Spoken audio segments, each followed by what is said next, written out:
Del Evangelio de Mateo, del lunes 26, Mateo 13. En aquel tiempo Jesús propuso esta parábola a la gente. El reino de los cielos se parece a un grano de mostaza que uno siembra en su huerta, aunque es la más pequeña de las semillas. Cuando crece es más alta que las hortalizas. Se hace un arbusto más alto que las hortalizas y vienen los pájaros a anidar en sus ramas. Les dijo otra parábola. El reino de los cielos se parece a la levadura. La mujer la amasa con 3 medidas de harina y basta para que todo fermente. Jesús expuso todo esto a la gente en parábolas, y sin parábolas no les exponía nada. Así se cumplió el oráculo del profeta. Abriré mi boca diciendo parábolas, anunciaré los secretos desde la fundación del mundo. Palabra del Señor.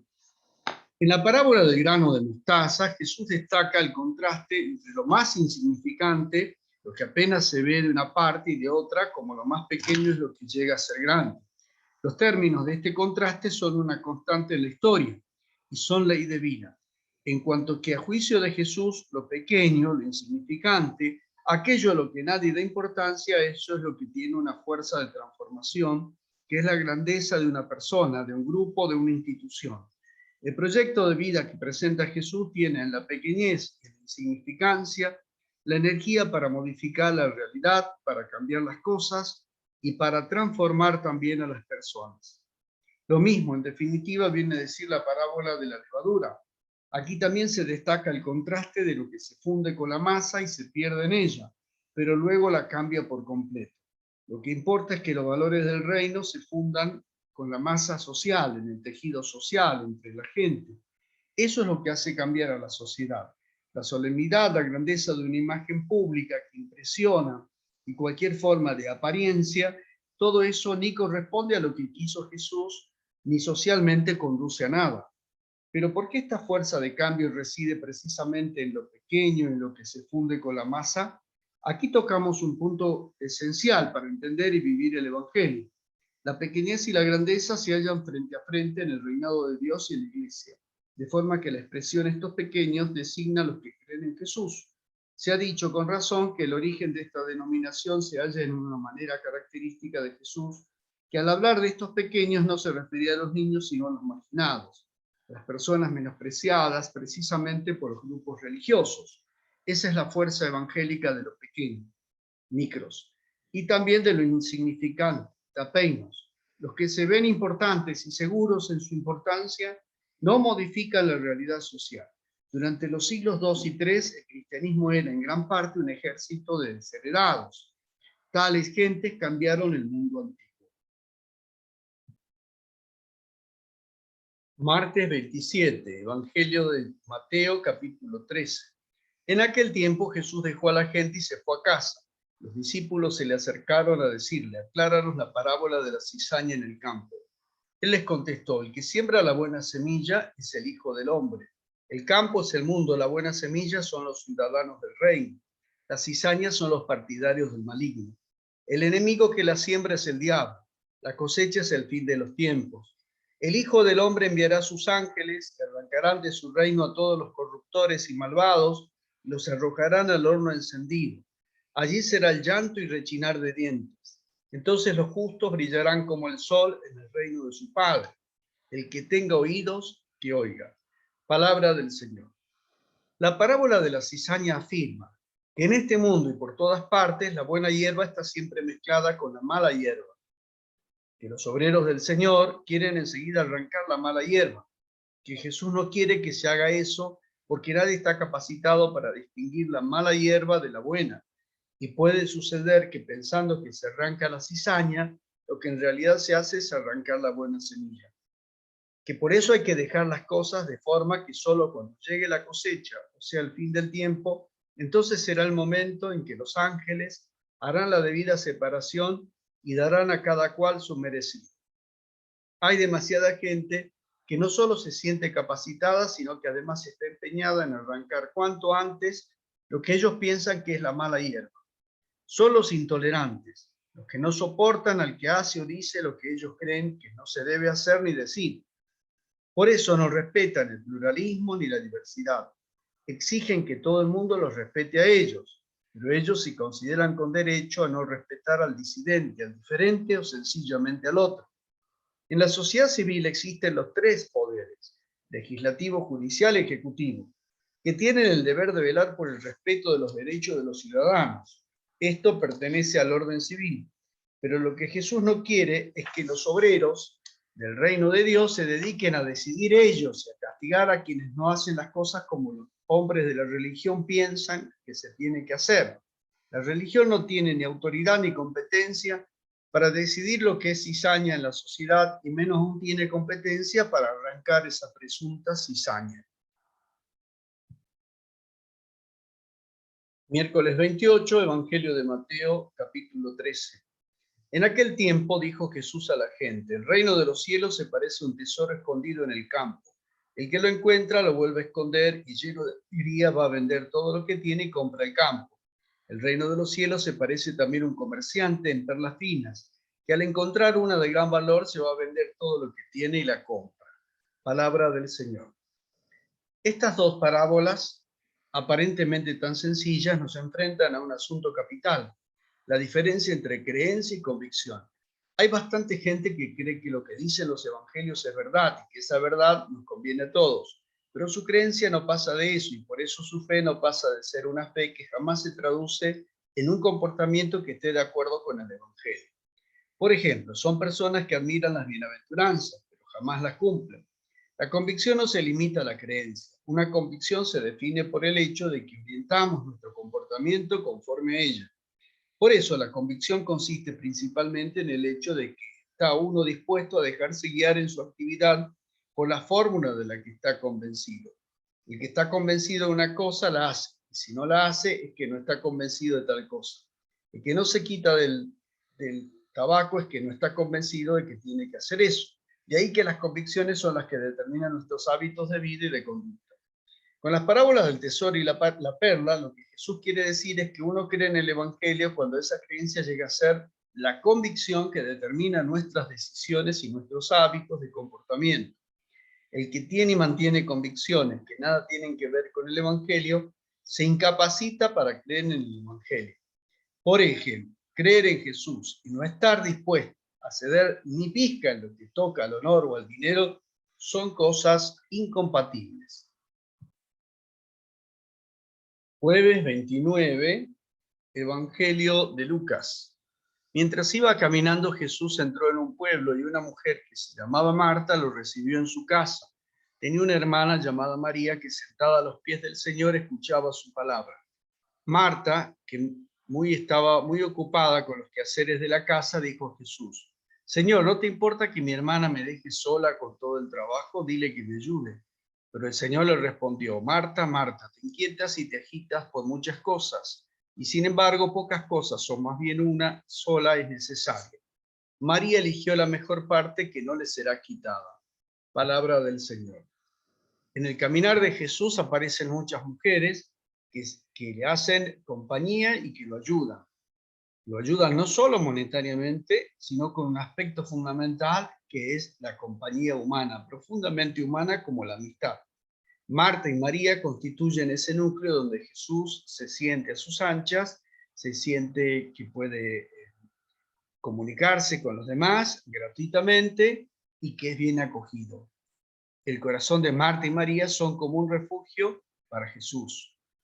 Él entra en su casa, como en la casa de ellas, como en su propia casa.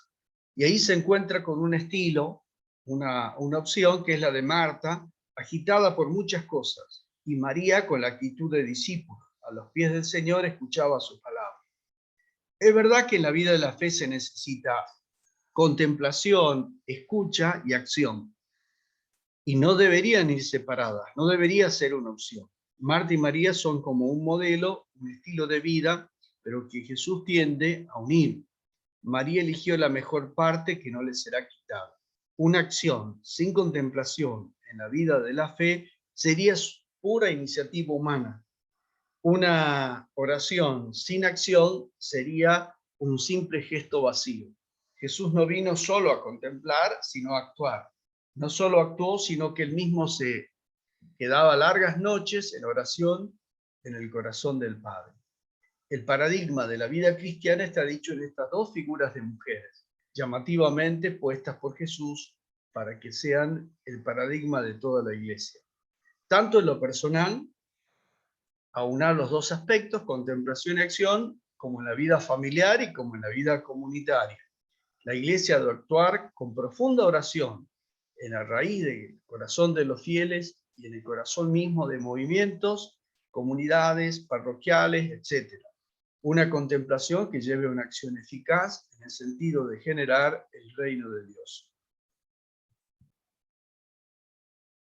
Viernes 30 de julio, Evangelio de Mateo, capítulo 13. En aquel tiempo fue Jesús a la ciudad y se puso a enseñar en la sinagoga. La gente decía admirada, ¿de dónde saca esa sabiduría y esos milagros? ¿No es el hijo del carpintero? ¿No es su madre María y sus hermanos Santiago, José, Simón y Judas? ¿No viven aquí todas sus hermanas? Entonces, ¿de dónde saca todo eso? Y desconfiaban de él. Jesús les dijo, solo en su tierra y en su casa desprecian un profeta. Y no hizo allí muchos milagros porque le faltaba fe. Palabra del Señor. Está claro en este relato que Jesús hablaba de manera que lo que decía sorprendía a quienes lo habían conocido desde niño. Les llama la atención y no se explica cómo, hasta poco antes, era un vecino más. ¿Qué había ocurrido? La cosa, humanamente hablando, no tenía explicación. Sin duda la clave está en lo que ocurrió en la experiencia del bautismo que Jesús recibió de manos de Juan el Bautista. Allí Jesús tuvo una experiencia misteriosa y profunda. Vio el cielo abierto, oyó la voz del Padre del cielo, se sintió llamado a dar a conocer al Padre y su proyecto. ¿Qué nos viene a decir todo esto? Jesús no impresiona a la gente con lo que decía porque había estudiado mucho. Jesús había dicho que lo que él enseñaba eran cosas que quedaban ocultas para los sabios y entendidos, y cosas que paradójicamente lo saben los pequeños, los ignorantes, los sencillos. Esto justamente es lo que le ocurrió a Jesús. La experiencia religiosa le cambió, pero no le cambió en sabio, sino en sencillo. Y lo que enseñaba era la sabiduría de los últimos, de los nadies, de los excluidos. Ese saber en qué ser y el deber ser no se pueden disociar. El saber que nunca puede ser neutral ante la violencia y el sufrimiento que genera la tecnología y la llamada ciencia que hay detrás de esa tecnología. A esa sabiduría de los sencillos le tenemos miedo los intelectuales y los clérigos, porque si de verdad la asumiéramos, cambiaría radicalmente las universidades, las parroquias, los conventos y las curias episcopales. El relato termina dejando claro que los milagros de Jesús no eran posibles donde falta la fe y confianza.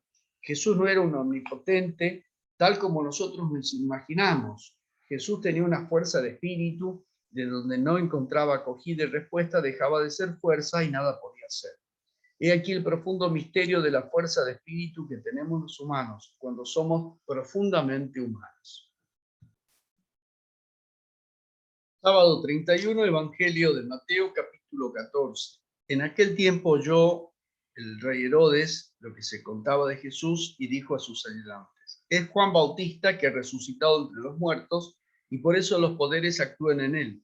Es que Herodes había mandado a azotar a Juan y lo había metido en la cárcel, encadenado por motivo de Herodías, mujer de su hermano Felipe, porque Juan le decía que no le estaba permitido vivir con ella. Quería mandarlo matar, pero tuvo miedo de la gente que lo tenía por profeta. El día del cumpleaños de Herodes, la hija de Herodías danzó delante de todos y le gustó tanto a Herodes que juró darle lo que pidiera.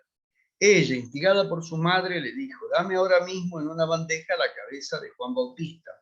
El rey lo sintió, pero por el juramento y los invitados ordenó que se la dieran y mandó decapitar a Juan en la cárcel. Trajeron la cabeza en una bandeja, se la entregaron a la joven y ella se la llevó a su madre. Sus discípulos recogieron el cadáver, lo enterraron, fueron a contárselo a Jesús. El relato de la muerte violenta de Juan Bautista es un paradigma de lo que estamos viendo y sufriendo a diario. Aquí quedan patentes las cualidades patéticas del poder político y religioso, ya que lo político y lo religioso se apoyan mutuamente y van siempre unidos. Ese poder está asociado a la muerte asesina, a la corrupción moral y el miedo. Un individuo corrupto que puede matar a quien le conviene y que toma sus decisiones por intereses pasionales o por miedos irracionales es el mayor peligro que puede amenazar a un pueblo, a una nación, a todos y a cada uno de los ciudadanos. Frente a tanta desvergüenza y de semejante violencia, la figura egregia de Juan Bautista, que no se calla ante la corrupción del poder, paga con su vida la libertad del que denuncia el despotismo. No hay que esforzarse demasiado para darse cuenta de que Juan Bautista es también paradigma de los miles y millones de criaturas inocentes que sufren las consecuencias del despotismo del poder. Los abusos del poder ocurrían antiguamente y siguen ocurriendo en nuestros días.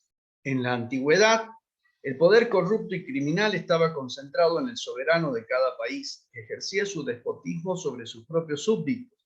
En la actualidad, debido a la economía global, el comercio global, el poder de veto que las grandes potencias tienen sobre la ONU y el poder que ejercen los organismos internacionales, Banco Mundial, Fondo Monetario, Organización Internacional del Comercio, etcétera, controlados por las grandes de la política y del capital, el poder corrupto de la muerte y el miedo, dirigen y gestionan un mundo en el que cada día mueren de hambre y miseria casi 100.000 personas. Y sabemos que este poder sigue matando a los profetas que denuncian. Según el informe de 2007 de Amnistía Internacional, en 2006 al menos 1.544 personas fueron ejecutadas en 25 países distintos. El martirio de Juan Bautista sigue presente ante nosotros. Y lo peor de todo es que el genocidio sigue adelante porque quienes vivimos bien nos callamos, nos cruzamos de brazos y pensamos que nada se puede hacer. Lo cual es mentira. Podemos gritar y protestar, podemos ser más honrados y debemos ser siempre mejores personas.